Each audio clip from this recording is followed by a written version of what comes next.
Recording going, and it is. So we're going to get started.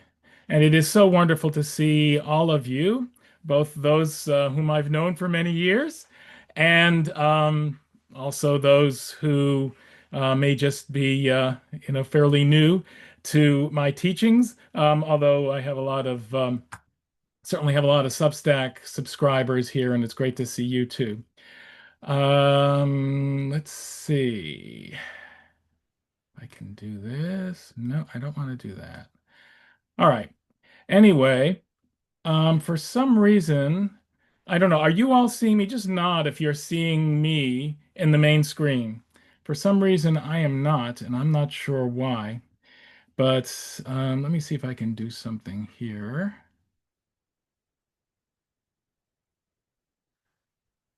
All right. Well, whatever it is. No, I need to do that for the recording.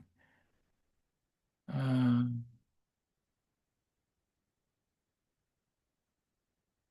well, whatever.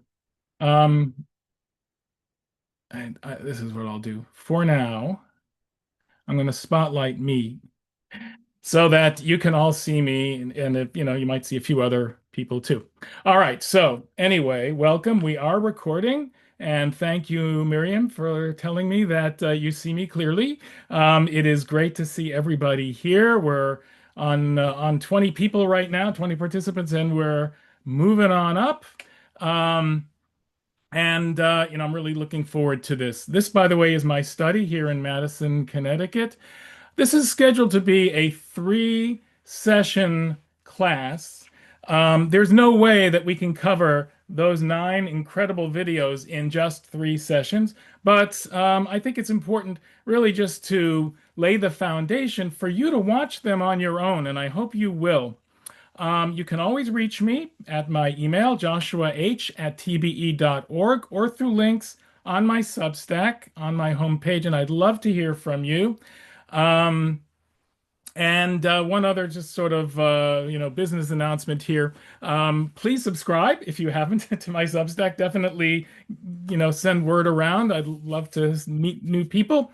But also, if the Wi-Fi goes out at any point, just hang in there. I will try to come back right away. So let's all begin. And oh yeah, I will be putting these lectures online on YouTube and Substack. So hopefully you get to see it. Um, so tonight I want to focus on the series itself, the 40 years from then, when the series came about, until now, and then also to begin to talk about the 3,000 years, or 3,500 if you want to count, um, that the series covers. 3,000, 500, 3,500, 4,000 years, however you want to count it, of Jewish history. But let's talk about the series first, since I suspect many of you watched it, or might remember it, or might remember hearing about it, or certainly have heard of Abba Eban. So back in 1984, his series, Eban's series, Heritage, Civilization, and the Jews, made an enormous splash. It was viewed by 50 million people and won a Peabody Award and 2 Emmys. The 9-part series tells the Jewish story from ancient times in Mesopotamia, through Roman antiquity and the Middle Ages, through the Holocaust, and present day America and Israel. In receiving the Peabody Award, I definitely want to show you. Huh. Okay. So, hello there. Um, in receiving the Peabody Award, hello. This is what they said. There are good television documentaries, and there are exceptional television documentaries. Heritage, Civilization, and the Jews is, in the opinion of the Peabody Board, an exceptional series of 9 one-hour documentaries. In this excellent group of programs, more than 3,000 years of Jewish history, culture, and thought is brought together, not just as history, but as history in interaction with all of Western civilization. So let me also go back to a basic question that I think is important, and that is, who was Abba Eban? So here he is. He was a diplomat's diplomat and the voice and face of Israel before the English-speaking world. Eban made an incredible, impassioned speech to the General Assembly of the United Nations in 1949, for which he is very famous. It was aimed at the American public and world opinion, and maybe even more to them as it was to the assembled delegates, and it led to Israel's admission to the UN. And then I remember in my younger years, 1967, when he spoke before, during, and after the Six-Day War. And his voice, I think in modern times, Abba Eban's voice perhaps is the voice that most embodied the Jewish condition and advocated for the Jewish people. I can't think of a single voice that did that more than his. He also came to Bethel, Temple Bethel in Stanford, of course, where I was the rabbi, senior rabbi for many years. In 1987 or so, it was right after I arrived. I arrived that year. And when I arrived, he spoke to a group of hundreds and hundreds of people, including we gathered together. We had a Hebrew high school at that time, Merkaz Torah, and we gathered all the kids together with a picture with Abba Eban, and it was one of the most exciting things for all of them. But the thing I distinctly remember is how tall he was, how huge he was, how enormous he was. Um, and Rosalie Fisher saying his speech was on June 6th. The day, oh no, his speech. Oh, for the Six-Day War, right? Yeah, not the one in 1987. You and Dick didn't meet then. Okay, so anyway, he basically overshadowed. He was so much bigger, larger than life, that this large group of about 15 or 20 teens were just dwarfed beneath him. In fact, they were like dwarfed just by his chins alone. Anyway, he was just larger than life. Now, one interesting question that's often asked about Abba Eban is why he wasn't more popular in Israel. He never was prime minister. He was a cabinet member. He was in the government for many, many years. Um, but he was never that popular. He was never an icon in Israel, sort of like Golda Meir was perhaps more popular in America than in Israel. Maybe it's the American aspect of it for Golda. Who knows?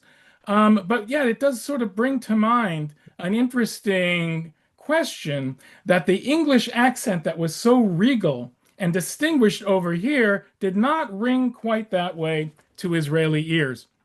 Because there was this thing called the British Mandate, you might recall. And although Eban was born in Cape Town, he was most definitely British. He was Cambridge trained, served in the British Army in Egypt and Mandate Palestine. And a British or American accented Hebrew is not the pathway to political supremacy and success in Israel. Jews in Israel were once a British colony, after all, and so were we 250 years ago here in America. But we seem to love British accents still. Israelis, not so much. So Eben was never enormously popular there, but he had an enormous imprint on Jewish history and on Israeli history. And a large part of it is because of this series. So the series came out in 1984. It's hard for me to believe it was 41 years ago. And one of the questions that I want to address today is what has changed since back then? And what does that say about American Jewry and America as a whole? So, in doing this series, Eban had two concerns above all. But before I do that, hey, I feel like I'm doing one of these one-man band things. But, I mean, I got to keep it interesting. So let's go to Jerusalem here. All right. So he um, he had two concerns of this series. One, Jewish pride, and the other, Jewish literacy.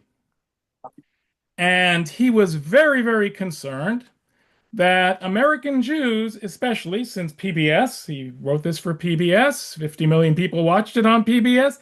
He was aiming for an American Jewish audience primarily, although not just. And he wanted American Jews to feel a great sense of pride in their Jewishness, in who they were, but also to learn a little about it, to know more about Judaism. So, if I may, I'm wondering when I put this on, are you seeing Zoom? Are you seeing participants on the side of the screen? Or are you just seeing Abba, Eban, and a little of me? That's Right? our choice. What's that? We can choose what we see. Right, I know, but are you seeing? All right, forget it. You're seeing Abba, Eban, though, right? And you're seeing me. Yes. Okay, so here's what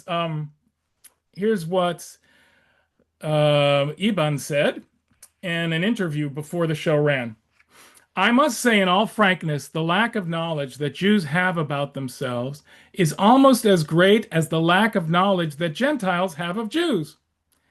Among American Jews, especially, there's a consciousness of heritage and a pride in it, but that doesn't mean there's knowledge of it. So I'd love to ask, and from time to time, I'm going to ask you to throw some things into the chat. Um, Is that still true? Do you think something has changed in the last 40 years? Are American Jews more aware of their Jewish history, of their past? Are they more Jewishly literate than, let's say, 40 years ago? It's an interesting question to ask. And then maybe are they more proud or less proud of being Jewish? I think that's an easier one to answer, and I'll get into it in a minute. But Eban used the example of the expulsion from Spain, which comes into play in one of the middle episodes, that 1 in 10 people in Spain was Jewish during the Golden Age in Spain. Do American Jews know that? And he said, no, I don't think they do. Or that there was a Jew who was as great a scholar as Maimonides, or the Prime Minister of Granada who was a Jew.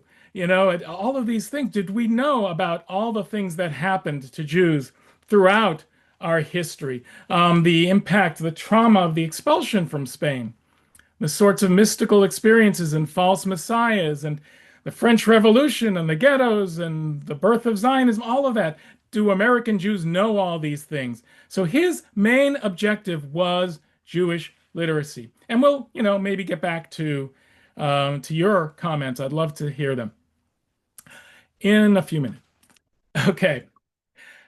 But here's the thing about this program, and I think there is nothing equivalent to it that we can compare it to. There are programs, there are books that have talked about the Jewish experience of the book, The Gift of the Jews. There's a recent history of the Jews in the BBC that was done that was wonderful.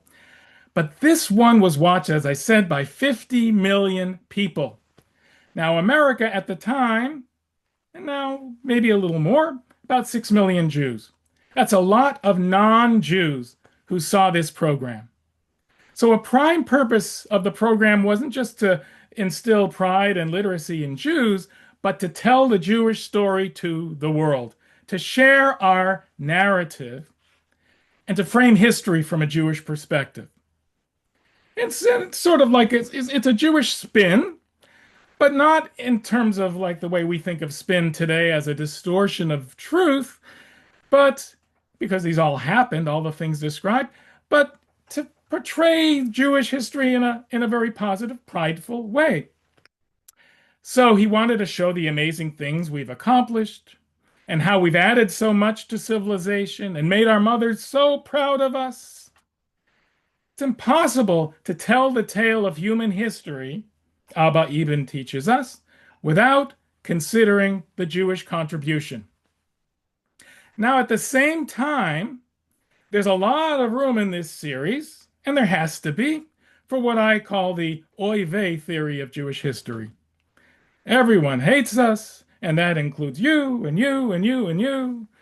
Everyone hates us, and yet somehow we survived. And how we survived, and that we survived is perhaps our greatest contribution to world history and the greatest miracle.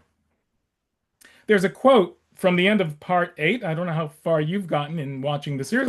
I recommend it. Again, it's not a requirement for this class, but it's worth it. So at the end of part 8, which is the episode on the Holocaust, the next to last episode, there's a quote from Elie Wiesel, who, remember, at the time, 1984, that was the peak of his influence. He, a few years later, said to Ronald Reagan, or right around that time, he challenged him not to go to an SS cemetery, Bitburg, in Germany. He said, "That place is not your place, Mr. President." You might remember that.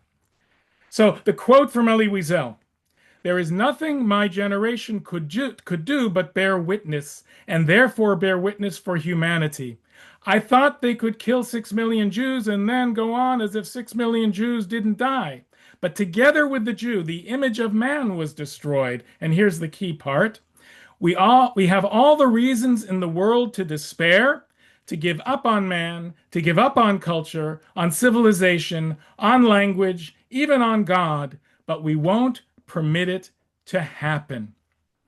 We have the reasons to do so, but we will not invoke them. And in spite of everything, we shall go on believing. Elie Wiesel, around the time of this program. That's really 9 episodes wrapped up in a single quote. And remember, in 1984, when this show came about, the Holocaust was fresher in our collective memory, yet in some ways less understood than today. We've learned a lot over the ensuing decades about what happened. And Jews then, remember that the TV series Holocaust had just been shown. Jews in the world needed to understand. Think of it this way. This program, 40 years ago, came out 40 years after the Holocaust. It really marks the halfway point, and we've now gone 80 years. So it just shows you how enormous the span of time has been. But back then, the Holocaust was becoming central to Jewish identity, even more than Israel, although they were inextricably linked. Because the Holocaust has overshadowed all that came before it, Eban saw a need to reframe Jewish history with universalist colors. The series is not a history of the Jews, which invariably must lead to that catastrophe, the Holocaust. It's a history of humanity and the Jews' essential role in the unfolding of the human story.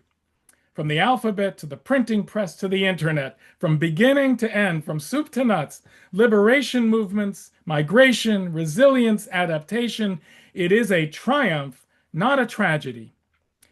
At least not just a tragedy. And before, we get rolling, we should talk a little about Israel, because Eban was, after all, a proud Zionist, an Israeli statesman. But his next series was specifically about Israel, a series about the birth of Israel. This is really a history of the Jews, which includes a very Zionist slant. But what does that mean? Can there really be a history of the Jews without it being, in some ways, having a Zionist view at its core, focusing on the centrality of the 2,000-year Jewish yearning for the land of Israel, a dream that was ultimately and unbelievably fulfilled? So we've got quite a story here. We've got quite an amazing Jewish story. And he does include the diaspora, of course. Diaspora is not negated as David Ben-Gurion used to and other Zionist thinkers. Jewish peoplehood is at the core of this program. And that means Zionism, but it also means a thriving Jewish life, cultural life, right here.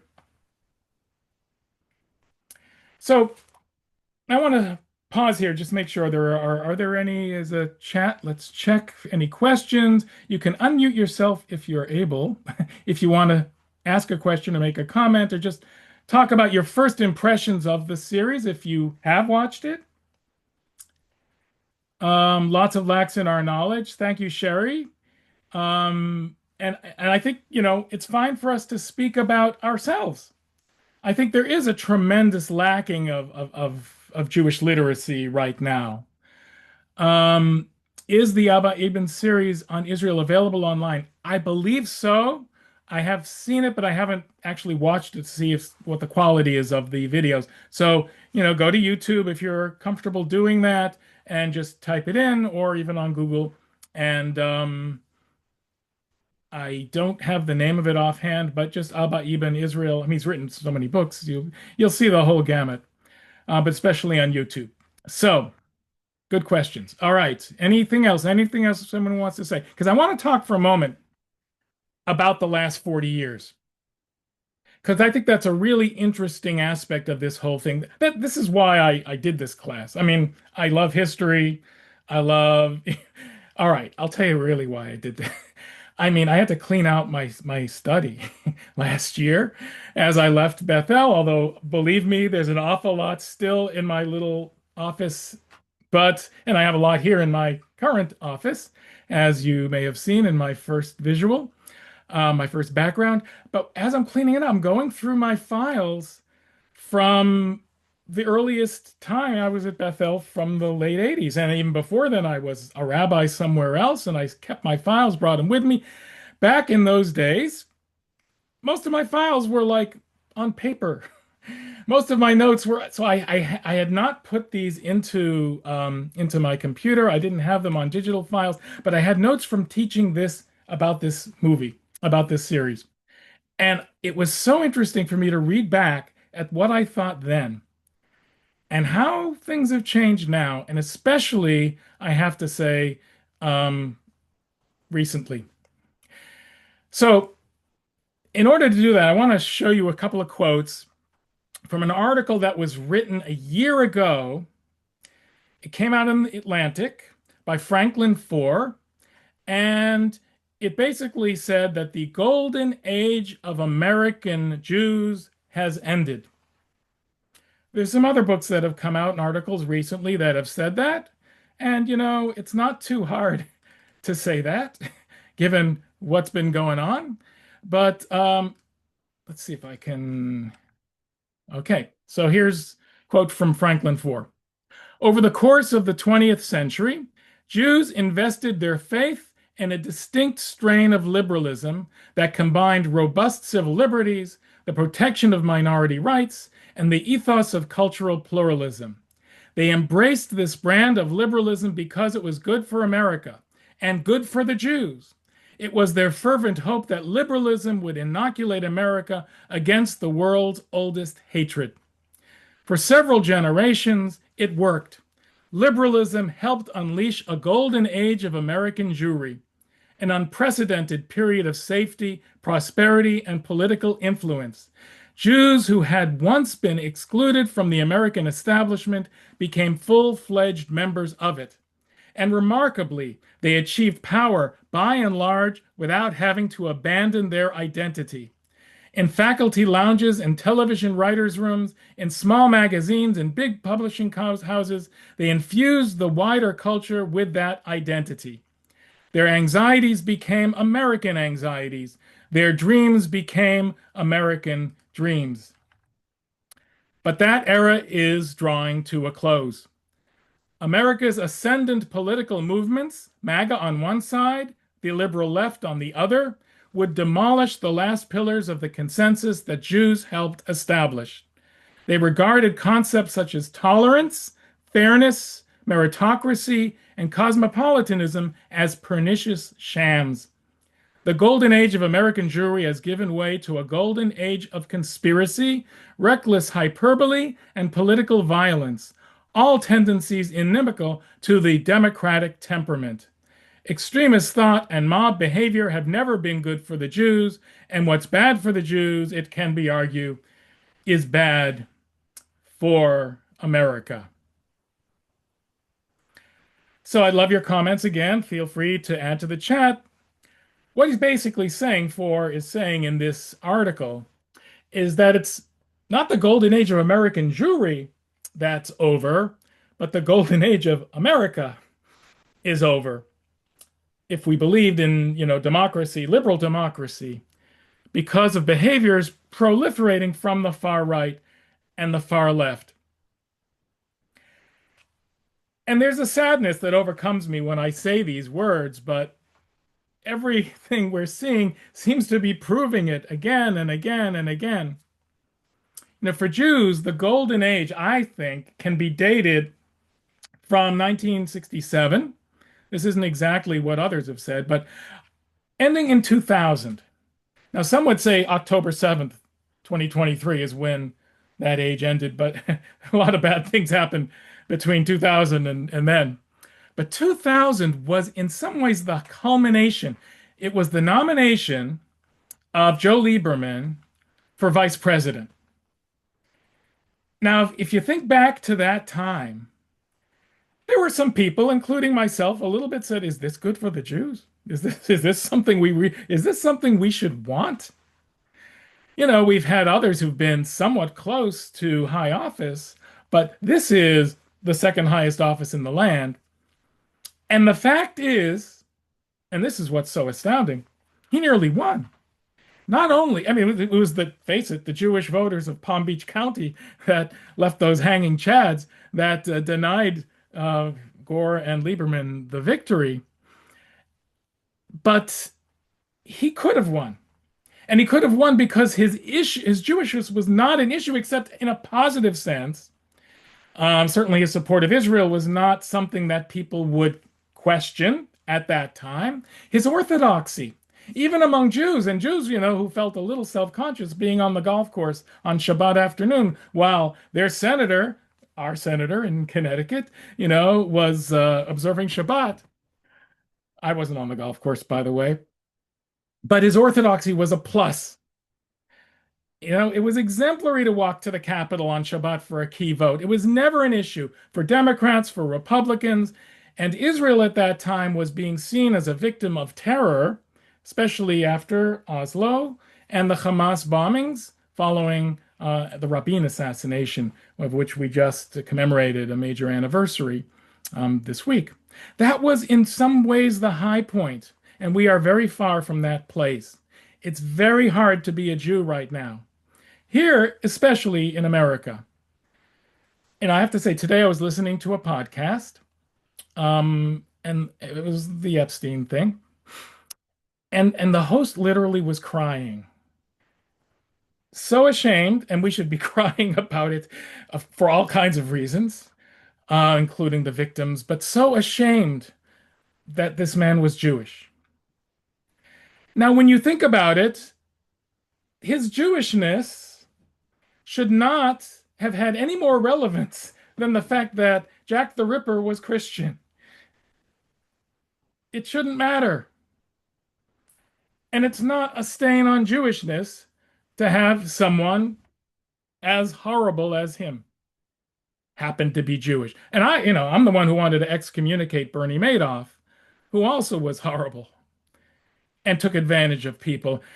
But we are more than a religion. As Eban states, we are a people, we are a family, and it hurts. When two Israeli diplomats, no matter what you feel about Israel or Zionism, these diplomats, one of whom was American from Kansas and the other not technically Jewish, those young people were gunned down in Washington last summer. It hurts. There's a lot that hurts right now. We're seeing anti-Semitism so high. The issue of the New York mayoral race, I'm not going to get into it because I think it's too divisive to try to talk about it glibly. But the fact that so many Jews are afraid, that hurts. Jews are afraid. Jews are afraid of Stephen Miller. It's not a left-wing, right-wing thing. And that hurts. So we can't go back to that golden age, it seems. But at least maybe we can be proud again. And that's why I wanted to talk about this series. That's why I want people to watch this series. And one thing to say is that the Jewish story has not even come close to writing its final chapter. The Golden Age may be over. The Golden Age in Spain lasted a lot longer than this one. And yet, hundreds of thousands of Jews were kicked out of Spain. And that period ended abruptly and violently. and the Jews lived on. Not to get too far ahead of ourselves, but I'm hoping to come back at the last session to that maybe our task now, every era in Jewish history, this is what Eban shows. We've made a contribution, an important contribution. And maybe the contribution we're supposed to make now is to help America and the world to dig our way out of this mess. Maybe this is our purpose. Maybe this is this generation's calling, the chosenness that we've not chosen. Maybe this is the new Jewish mission in the world. And we've come up with answers so many times before, as the series shows, as Jewish history shows, in the shadow of the pyramids and at Sinai, by the rivers of Babylon and Shushan, in the libraries of Alexandria and the catacombs of Rome, in Cordoba and Cairo and Amsterdam and New Amsterdam, in Paris and Prague, in Auschwitz and Jerusalem. We've done it every time. Surely we can deal with a little illiberalism. This series is telling us we can do this. We've done it before. We've stood up to Pharaoh. We've survived persecution. And we should be proud of what we've done and learn about it so that we can save the world's bacon, so to speak, yet again. So I'd like to stop here because I'm now going to get into the series. This was the introduction. I just want to stop for a second to see if there are any comments. And please, if you have a comment to make, let me know if you can't unmute yourself, but I'm happy with you doing that now. So Miriam wrote, I think Four is correct in his analysis. The decline of American democracy is upon us, and the ascendance of mainstreamed anti-Semitism on both the left and right is part of that decline. I agree. Mhm. Okay, anyone else want to? Any hands up? I don't know. I haven't done this in a while. All right, well, I can keep going. I'm good. As I said, my goal is, an hour. We're on target. But I want to finish a certain amount today because I think it's important at least to get through the first episode. So I'm doing that right now. Can anyone tell me who has seen this series, just write in the chat, the first scene, what does it show?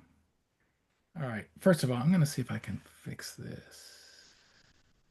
No, I can't. All right, let me do this. Does anyone know? All right, I'm going to give it away. Here it is.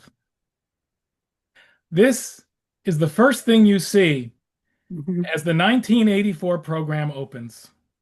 Yeah. Unbelievable. So, all right. Irony of ironies. And perhaps, it's intended to World Trade appeal. Center. Yeah. What's that? The World Trade Center. Yes.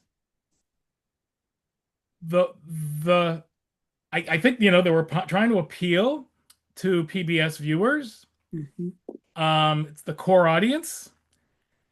And less than a decade later, these twin towers would be attacked. And this, I'm not talking about 2001. This is the first attack. And then, of course, a decade after that, destroyed. This was still almost 20 years before 9/11. Time flies. The skyline would be altered forever. But the World Trade Center was at that time a symbol of optimism and American exceptionalism. And given New York's centrality in the Jewish story, Jewish exceptionalism as well. All was good. Now, not so much. So as the background switches from the World Trade Center to the Parthenon and then some other Roman ruins, Eban begins the epic tale. He says, the story of civilization is the story of our origins. To tell the story of the tale of civilization, by which he means primarily not exclusively Western civilization, although it's leaning in that direction, definitely, more than maybe it would if we were telling this story now. But you have to know the history of the Jews. Not merely to include the Jewish story, you have to know it, to feature it. So here you go. You got some Roman ruins. Featured on the Roman column is, if you can see it on top, a menorah. And the ruins of Rome are enmeshed, intermingled with the ruins of Jerusalem, or at least the symbols of Judaism.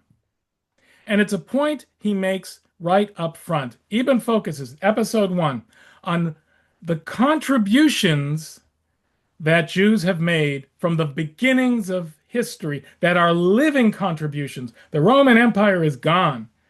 Ancient Egyptians gone. Hittites gone. Judaism has been from the start, and it has contributed from the start a major impact on civilization. So the first impact that he talks about is monotheism. And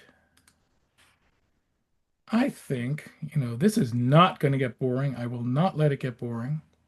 So I'm going to give you another background. Huh. How about a synagogue in Odessa? Let's go to Odessa, just for the sake of it. Okay. So monotheism, the single unifying thread, 3,500 years, the concept of a singular God.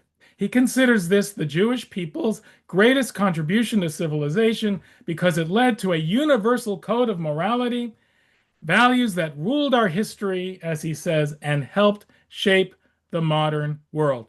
Eban states, you know what? I can do better than this. Hold on, wait. Yes, I'm going to make this very interesting. Um, let's go to let's go back to Jerusalem. Okay, because it matches my shirt, the sky. It's just like a perfect background. Anyway, Eban says many civilizations intertwined in 5,000 years. One of them is old enough to carry memories of the mistiest beginnings and runs unbroken to the present day. If you follow that single thread, you follow a course of ideas that give meaning to the experience of civilization. It is the tradition, the story of the Jews. Jews ideas have played a central role in human affairs. Their history is a link between our history and our present. You cannot recount the story of civilization without coming face to face with what the Jews have thought and felt and written and performed. So then he gets into um, the idea of God being perhaps our greatest and certainly our earliest contribution. That idea is one of the great reaches of the human mind. It encompasses our view of other human beings, of the universe, of life itself. But it did not come into the world full blown, he says. It evolved. Like the Jewish people themselves, over the course of many centuries, the development of that idea, this people, the civilization in which they originated, is the subject of the first episode. So I should mention at this point, if you watch the episode, you'll see it's always important to look at the credits. Something like this can just be so slanted and just, somewhat questionable in terms of the authenticity.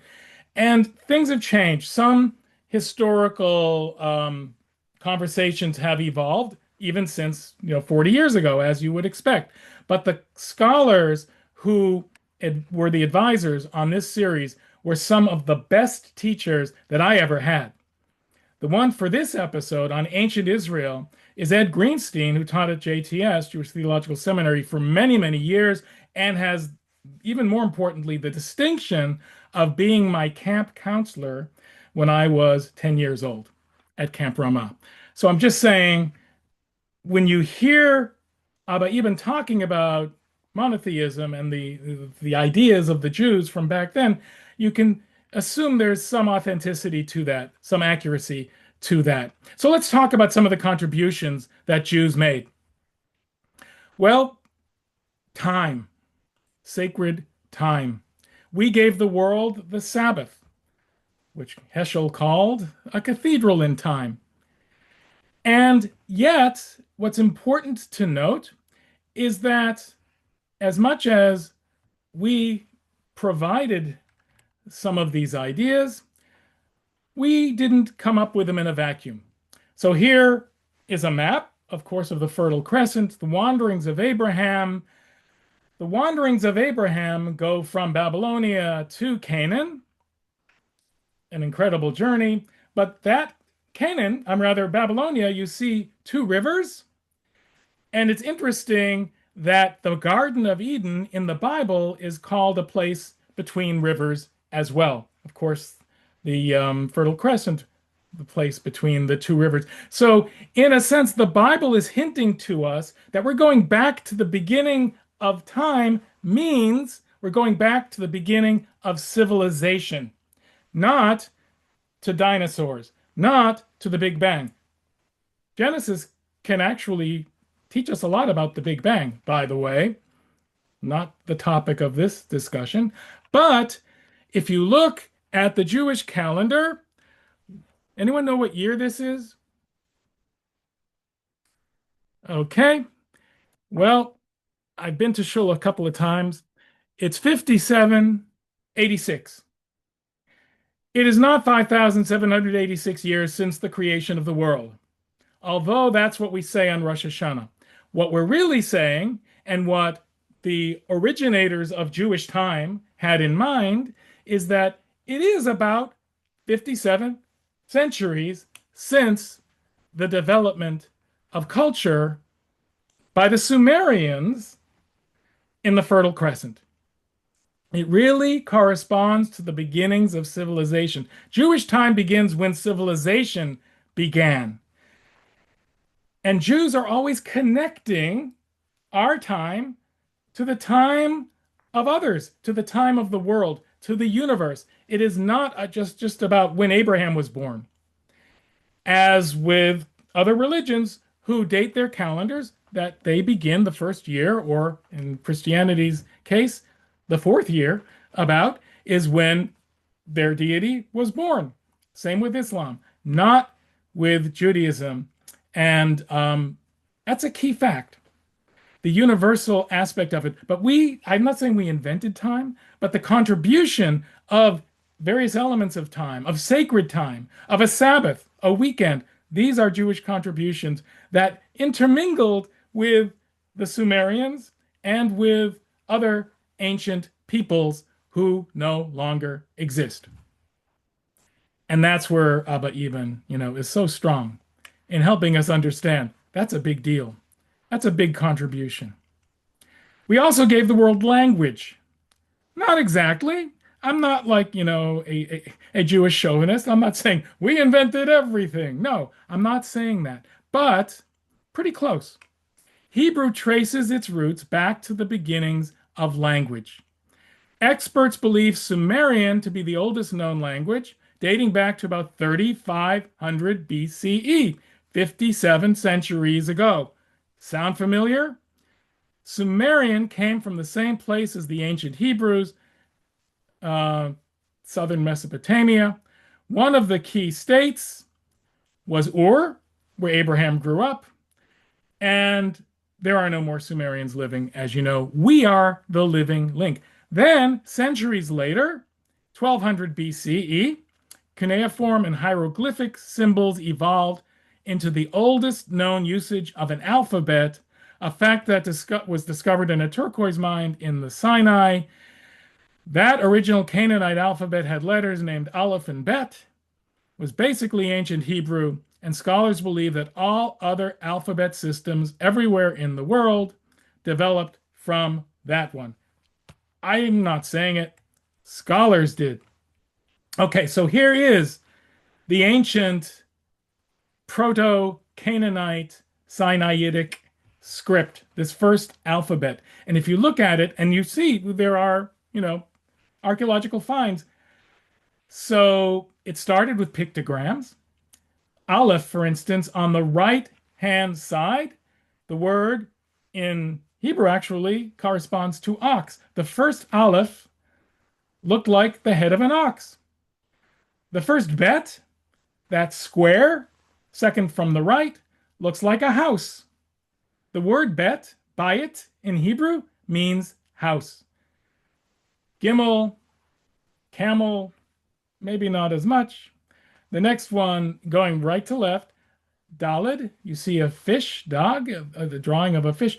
Just to cut to the chase, the one second from the left is a Vav, and that's a hook. The word Vav means hook. So it evolved into something that looks very different. I want to go down one, two, three, four, or, like you see one that looks like sort of Charlie Brown's shirt, like three mountain peaks in the middle. It's right in the middle of the page. That is a mem. That actually looks like the Hebrew script for mem. And the word is mayim. That mem comes from mayim is water, and these look like waves. Language, speaking, communication. We've been good at this from the start. We didn't start out as president's speechwriters and Pulitzer Prize winning journalists. We started out with that. Okay, so here's just another chart. And if you're really into it, here's the evolution from very different but similar archaeological finds from that millennium, basically, from ancient Hebrew script to current Hebrew script. What I'm saying is we can proudly, but not boastfully, say we gave the world language. We are at least a living link to those who gave the world language. So, that original Canaanite alphabet, as I mentioned, definitely looked like ours. And the fact that it was discovered in the Sinai has led some to believe that this was written by traders who could have been connected to the ancient Israelites, the Hebrews, going from Egypt to the Promised Land. We don't know, but it's interesting. All right, what else did we give the world? Well, we didn't exactly give the world freedom, but we certainly, Jews, gave the world the experience of liberation. The whole experience of the Israelites in Egypt, which may or may not be completely historical, don't quote me, but it's brimming with truth. Because these stories, which were carried and embellished by Israelite tribes through the early centuries of their existence, changed everything. Eban says that the Bible is our only source for the Exodus. So he admits that the historicity of the story may be questionable in some ways, but the Exodus became a universal metaphor for the human need to be free. So the impact, absolutely true.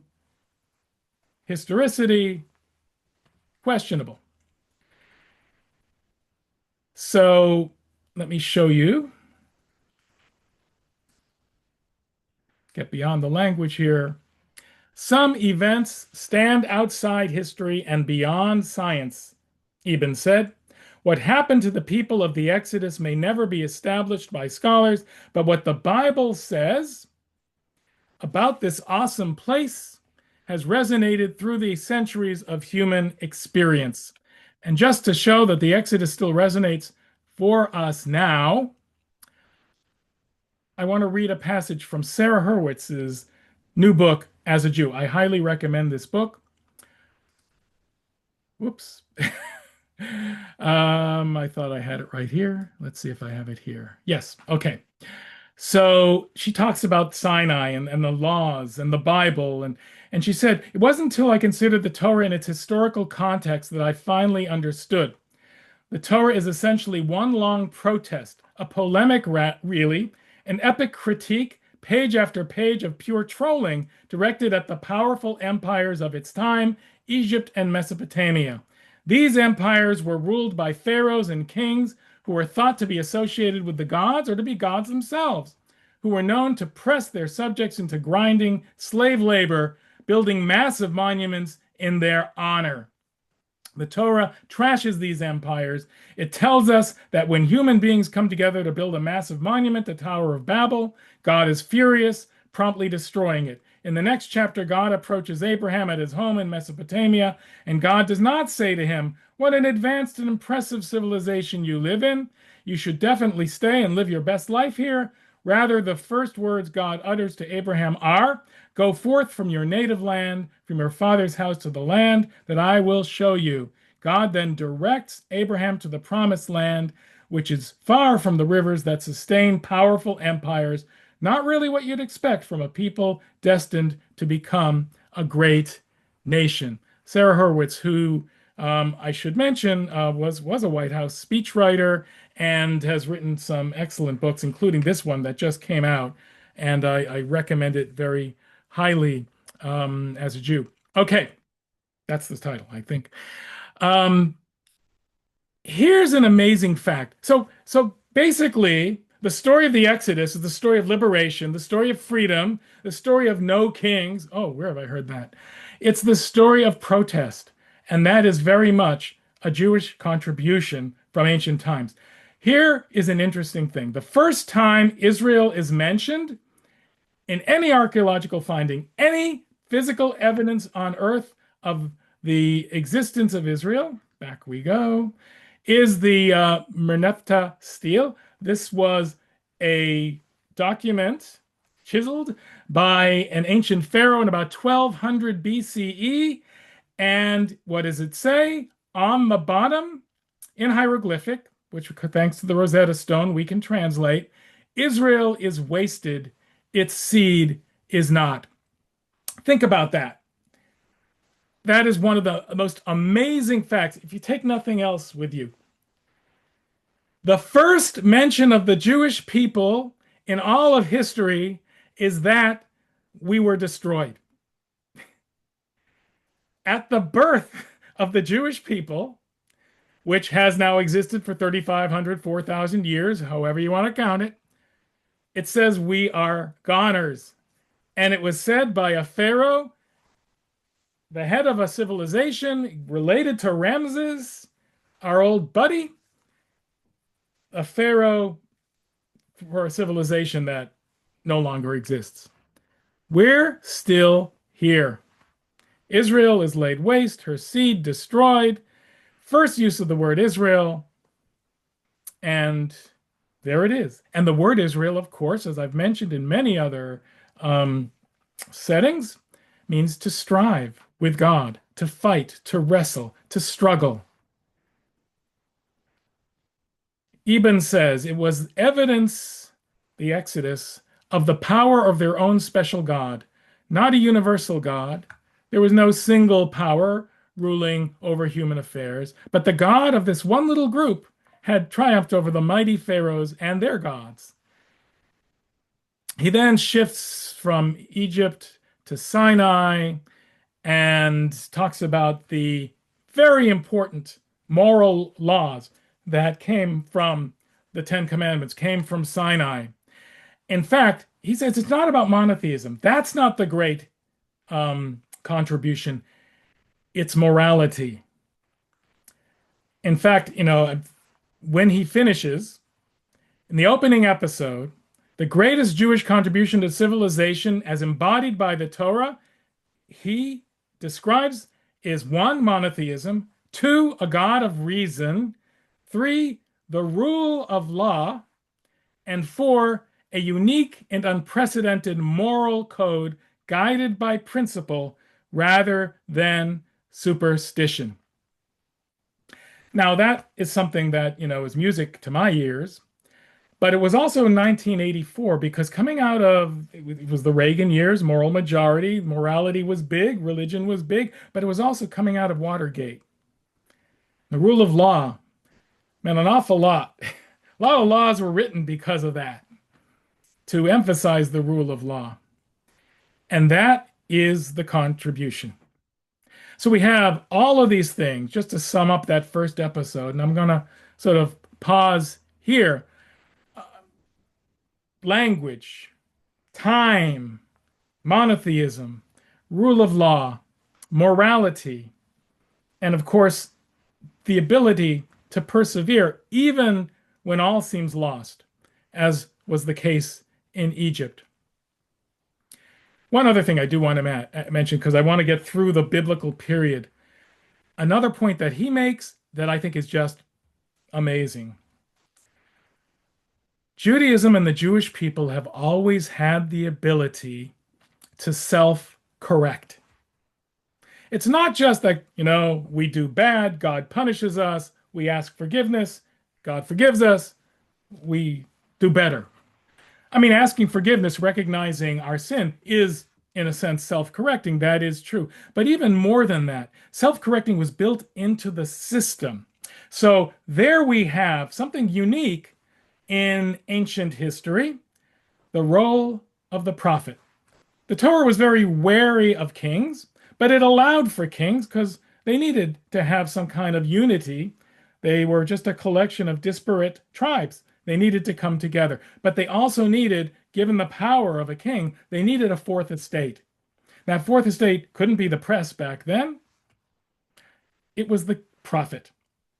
And there were always wise men in ancient civilizations and in most civilizations, novelists later on. But the prophet was a key and unique role because they understood that the kings were a corrupting force. And it turned out that that was the case. David and Solomon had a lot going for them. They grew an empire, they built a temple, but their imperial style, their many spouses, their forced labor, their military conscription, their heavy taxes led to the split of the empire. The simple egalitarian life of the early settlers was corrupted. So, whenever society was corrupted, Jewish culture has been able to self correct. Someone has always risen to bring people back to the straight moral path originally set out in the heritage of Sinai.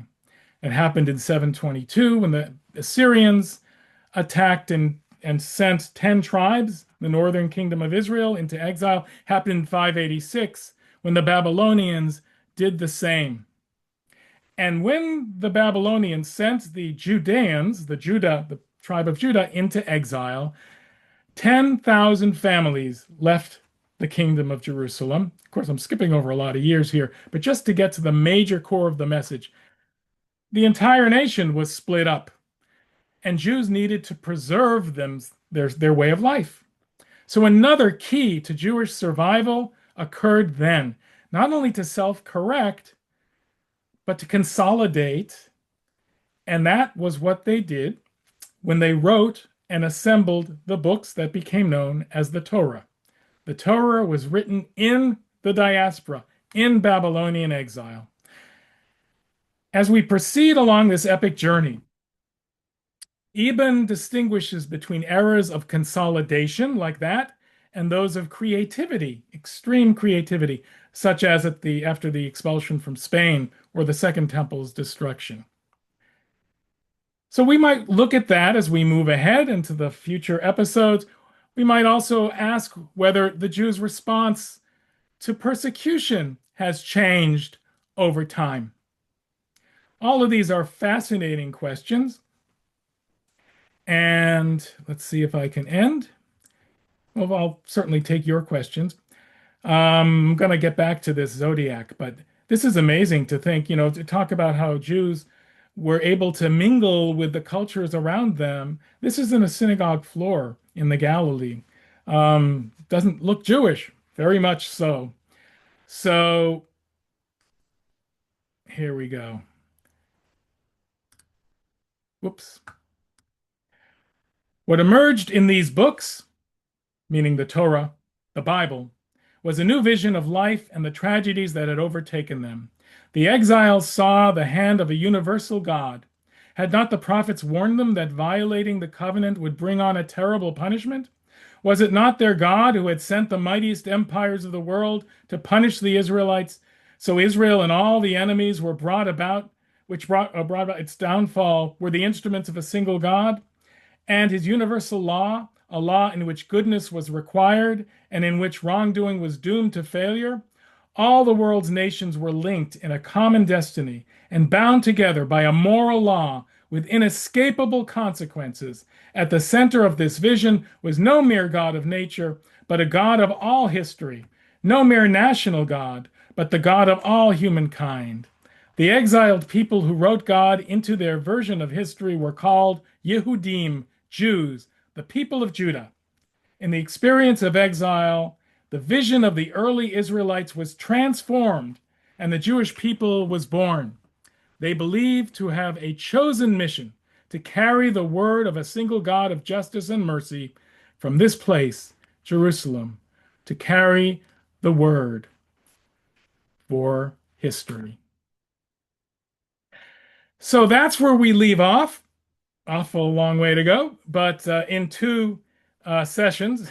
So I'll be consolidating a little bit more. I wanted to get the whole introduction into this. And let's just see if there are any comments in the chat. I don't believe there's anything else, but if anyone else wants to open up and say something, you can do that. You can unmute. Thank you, Rabbi. All right. It's been great to see I you. can I'm I? sorry. Go ahead. I'm sorry, Rabbi. I just wanted to thank you so much for doing this. The timing is especially important and impactful now, given everything we face as Jews, as Americans. And I know I'm not alone in thinking this, watching Eban's first section, just thinking about the damage that these so-called academics on the campuses and the protests that have occurred on campuses since October 7th, how so many of them would have been benefited by learning more of what actual history was and what's occurred as a result of that. It's just been so painful. And the timing is amazing. So thank you, Rabbi. Yes, thank you so much. I couldn't agree more. And anyway, hi Barbara and Paul. You're showing Hi, my screen. I agree with everything Go that you ahead, Barbara. said. Thank you. It's really so edifying. And the timing is perfect. Indeed. Yeah, Your and your long view is much appreciated Mhm. in oh, these thank times. you. No, I appreciate Yes. it. It's so hard to teach on. I forgot how hard it is to teach on Zoom, Right. but I think this message is really important. And, it is something that people don't understand. They don't understand about Israel, True. too, Yep. but all of Jewish history. And at least if a few more Jews can understand and share this stuff, then, perhaps we can fulfill the purpose that we need to fulfill, and also sustain the Jewish people. So I really, really appreciate you all signing up. As I mentioned at the beginning, we had about 85 actually signed up. I didn't expect everyone to be here, and I don't expect all of you to be at the next two. I am going I to, will be. I hope you are, because I need to get the feedback. But I'm going to post this on my Substack and on YouTube. So you can definitely feel free to share it, let people know that there is a Jewish story to tell, and it's one that the whole world needs to hear. A quick question, if I may. Go ahead. What are the chances that people can get PBS to rebroadcast Abba Eban? It's actually the quality is pretty darn good considering it's 40 years old. It has the feel of a Ken Burns series, in just the way music and photos, and Eben shows up in every spot in the world that's discussed here. That's literally everywhere in the world. But What I'm getting at yeah, is no, that PBS today is not the PBS of 40 years ago. What are the yeah, chances somebody could get PBS to actually re-air this program, The Civilization and the Jews with Abba Eban? it's very, it is certainly worth bringing up. I would watch Ken Burns' series on the American Revolution that starts next week. And I think there are some important messages that'll come out of that too. But obviously they're not the same. But also people can watch this for free, and there's something to be said for that on YouTube. It's really easy to find it, and I've made it easier by linking to it. So I Thank hope you very much. all right. So anyway, I thank you. Any other comments? No, really, Well, they don't need to be compliments. I love it, but you don't need it. It's okay. Thanks. I started this originally and taped it on my VCR.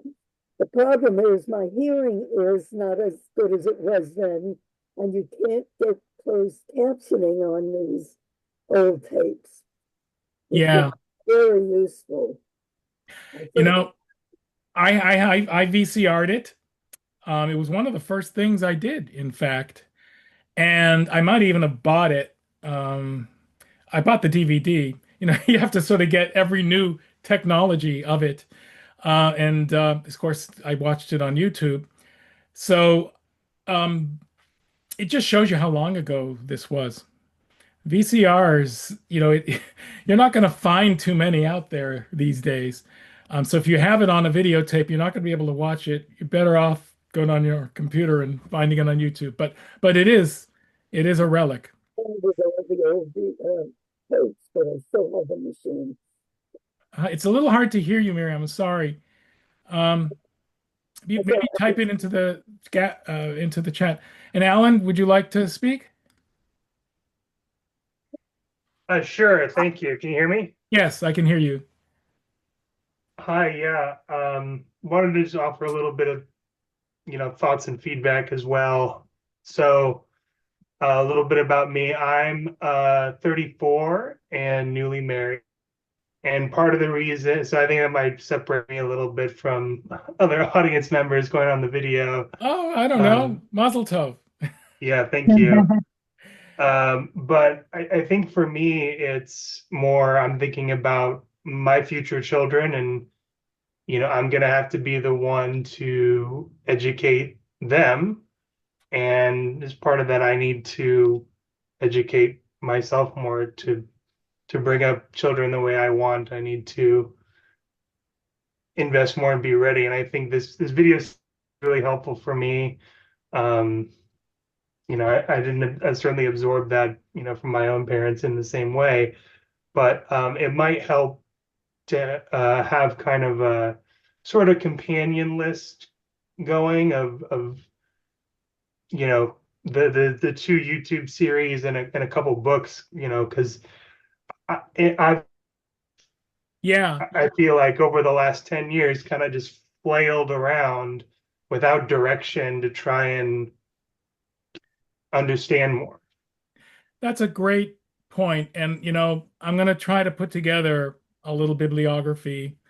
But just off the top of my head, there was a book that came out sort of halfway between then and now called The Gifts of the Jews. It's a little bit more written more novelistically. I think there was more scholarship put into Abba Eban's book, although it's a coffee table book and the series. But as I mentioned, all of the scholars who are listed here are excellent scholars, people I've learned from.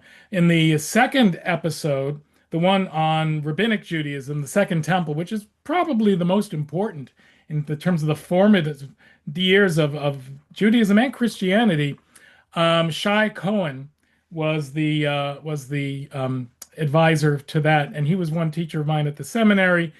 Also, he's at Harvard. He was at Brown. I mean, definitely top notch. And I'd say, although I'm not up to date on every single aspect of the scholarship, I'd say it's pretty accurate and authentic. So you can't go wrong with this series, especially if you have it on in the background. You just want to peruse it from time to time. If you want to dig into real scholarship, then I could recommend other books. And also, you realize that we have at the in the palm of our hands, and our phones, more information, more Jewish literary experience than every rabbi from the beginning of time until now ever had. So if you just that's know the where to look, challenge. what? That's the challenge, because Yes. So what do you, I suggest yeah. one website over any other, myjewishlearning.com. I've written for them. I use them all the time, and they link you to anything you need to know, but they also have introductory articles on everything you need to know. So that's one thing I definitely suggest, myjewishlearning.com. And I also suggest for sources, Sefaria, Sefaria. Sefaria has almost every traditional source that you could ever imagine, that you'd ever need. See? Yeah, no, that's helpful, because I had never heard of this series before finding you on Substack, basically. All right. And you know what? I think that is the miracle of Substack.